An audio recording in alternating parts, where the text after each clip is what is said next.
Welcome to a Magic the Gathering video. As you can tell, I have a bit of a different backdrop, and you might have the occasional interruption. I'm sitting down here with my kiddos, but with Kaldheim coming soon, I did not want to miss the opportunity to share some decks that I've built with you. So I use Aether Hub, so if you are on Aether Hub or you want to get on Aether Hub, my username is up top. Of course, it's November Lima, and any deck list that has Kaldheim behind it is what I'm building for Kaldheim. Some of them may be in progress. I am tweaking as I go because obviously I'm still not familiar with all the cards, even though I've seen the whole list. Sometimes I might forget some things. So the list that I'm really excited about here that I'm going to talk through with you is Abzan Midrange. Every set that comes out, I am excited for Abzan because I always think that it's going to be successful. I actually found some success in Standard with Jund Midrange, even though I thought I was going to make Abzan work. Hey, buddy. This is Nathaniel. He comes to hang out for a minute. But in this case, I actually think Abzan is going to be really powerful. Now, I am also going to make a Jund build because Jund has a lot of really cool tools, so stay tuned.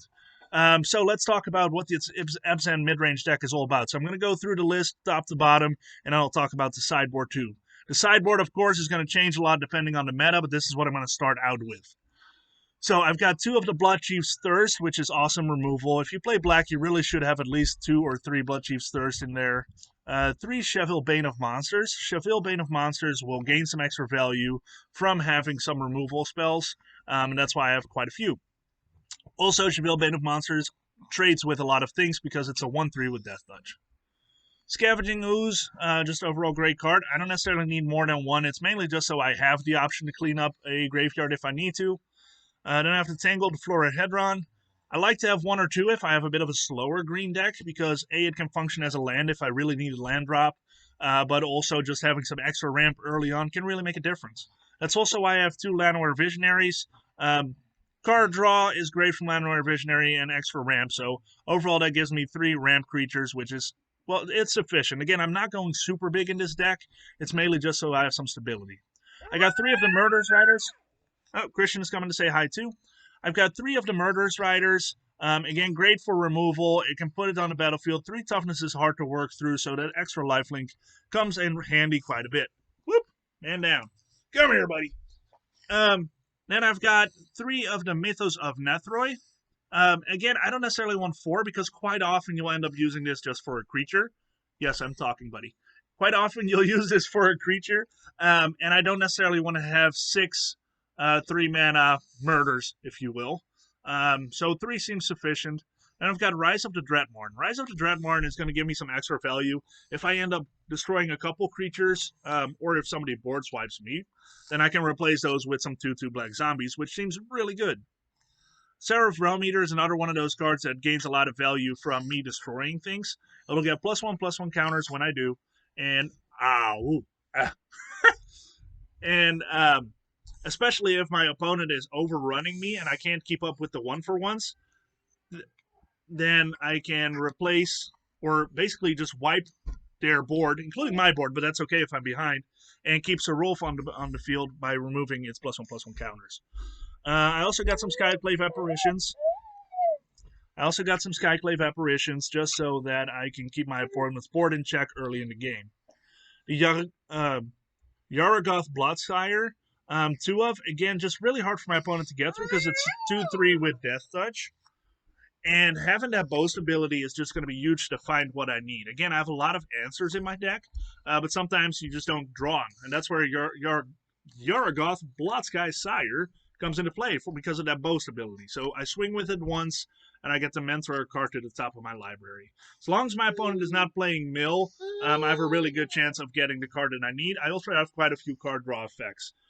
Vivian Monster's Advocate can allow me to put a creature from the top of my library onto the board if I need it.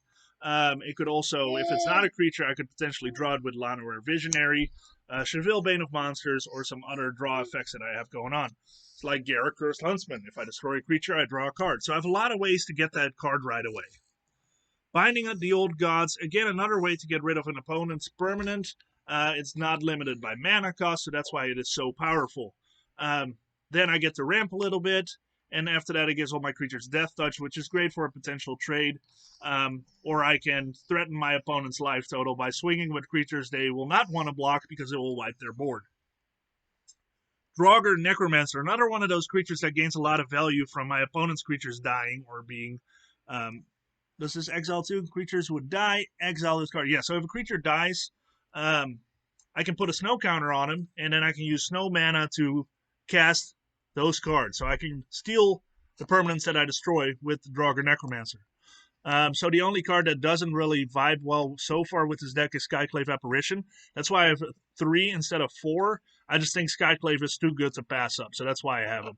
I could see myself potentially going down to only 2 of the Skyclave Apparitions because it doesn't necessarily jive well with the deck or synergize well.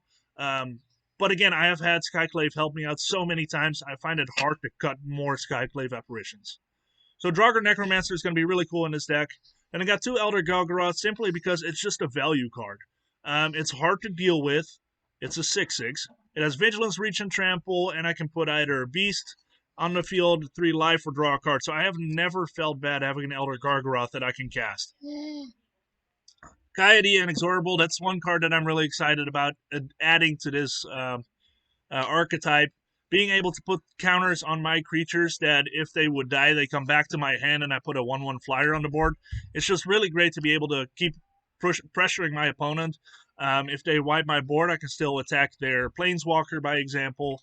It also has the -3 to exile non-land permanent.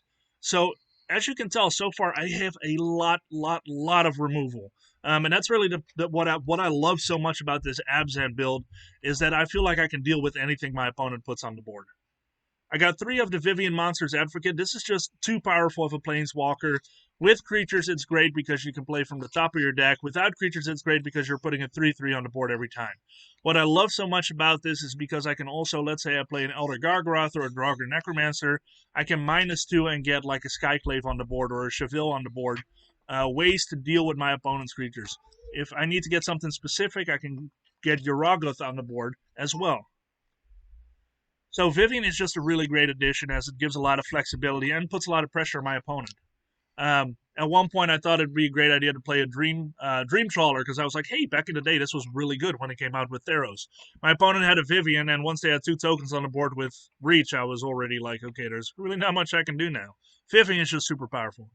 2 of the Garruks. This is one of my pet cards. I love Garruk.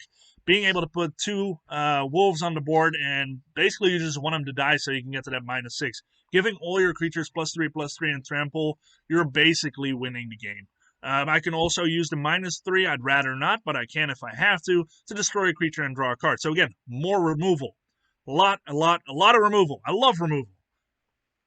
And then I got 2 of the Emeria's Call. This is, again, often it's a land, but being able to play it as a 4/4 white flyer just really makes a difference, especially because it makes all your other stuff indestructible. Can put a lot of pressure on your opponents. I got some lands. Now, I have to get snow lands because of Draugr Necromancer. I really think Draugr brings a lot of value to this, so that's why I'm okay with having some more tapped lands for the snow. So Arctic Treelines are one of them. Obviously, some pathways. The coolest thing now is we're getting the Golgari Pathway. Woohoo! I love Golgari. So we got some Golgari Pathways. The Indatha Triomes, obviously. The Skemfar Elderhall is another cool addition. Hi, Nathaniel. You're excited too. I love it. It ends the battlefield tapped, and then it adds 4 forest, but that sacrifice ability is so cool. I can sacrifice it for 5 mana, and then up to 1 target creature you don't control gets -2/-2. I love that. That can be super powerful. Could be a combat trick, post-combat trick, or just plain removal. And I get to create 2 1/1 green elf warrior creature tokens. So again, I'm removing something potentially, and I put some creatures on the board. It makes a big difference. Also, it could just be to preserve life total. If my opponent is gonna could potentially be swinging next turn with something that could be lethal. Instead, I can put 2 1/1 tokens on the board for 5 mana. Not mana efficient, but it could come and help me out in a pinch. So, we got some snow-covered forests, snow-covered plains, snow-covered swamps. The art is super dope. And then I've got the Sinkhole, which is another tapped one for dual mana, and the Woodland Chasm. So I got some tapped mana there, but that's okay. I'm okay to be a little slower with some of the mana if I end up drawing those over the pathways or the just regular basics, because I have so much removal to get caught back up. So let's talk about the sideboard. So I got 3 Duresses, just great against any kind of control deck. Fall of the Imposters, hey buddy. Fall of the Imposters. I think this is great if I'm going up against some decks that like to go big. Being able to make my creatures bigger on turn 1 and 2 is one thing, that's great, but potentially not the thing I'm looking for. Step 3 here is what's really sweet. Exile a creature with the greatest power among creatures target opponent controls. It gets exiled, so that's pretty sweet value for 3 mana. Being able to boost some of my stuff and making their stuff bigger. Alrighty, so we got 2 copies of Rydane, God of the Worthy. It's 3 mana to be able to shut down my opponent's snowlands, to be able to shut down their non-creature spells that are converted mana cost 4 or more, because they cost 2 more to cast. So it's just a lot of value you get for only 3 mana. I think this card is fantastic. It has another side that's also really good, but mainly just for the snowland and non-creature spell hate. Rydane is very, very powerful. I got another Rise of the Dread Marn, just in case they play a lot of board wipes. That way I can replace them with 2/2 zombies and keep that pressure going, because obviously as a mid-range deck, if I go up against control, I don't want to try to out-control them. A lot of my main board, or main deck, if you will, is about removing their stuff, mainly their creatures, but also their permanents. I have just as good of a game against planeswalkers as I do against creatures, but if they are very much a controlling deck, I obviously want to be the one pushing the pressure, so Rise of the Dreadmorn helps with that. I got Witch's Vengeance. Creatures of the creature type you choice gets -3/-3. This is great in Historic against goblins, but again, we're getting a lot of tribes. Daddy. Come here, chick. I'm recording a video. Daddy. Can you give me a second? I'm almost done. Witch's Vengeance gives everything -3/-3. With the amount of tribes that are coming, I think this is going to be a great sweeper. And it doesn't necessarily hurt any of my stuff. Then I got Pelucrinus. Pelucrinus Unchained is just great against rogue decks because it helps with the mill ability. And then also I have game against some creature decks. So if I have a heavy creature deck, maybe like a mono red, then I could use Pelucrinus as well as a wall and as a removal spell. 2 of the Doomscar. Again, if I go against a heavy creature deck, I might want to bring in a little bit more sweepers. It could destroy my stuff, but then again, that's where I bring in the Rise of the Dread Marn as well. So everything I sweep up, I can replace with 2/2 zombies. Let me get off. Alright, so the Doomscar is great if I need to remove the board state, and it's okay if I destroy my creatures, because with Rise of the Dreadmorn, which will be on the board full cold, so I can cast it for 1 black, we'll replace everything that died with 2/2 zombies, so I'll have the edge there. Tergrid, God of Fright. I will bring this in if my opponent likes to sacrifice a bunch of stuff.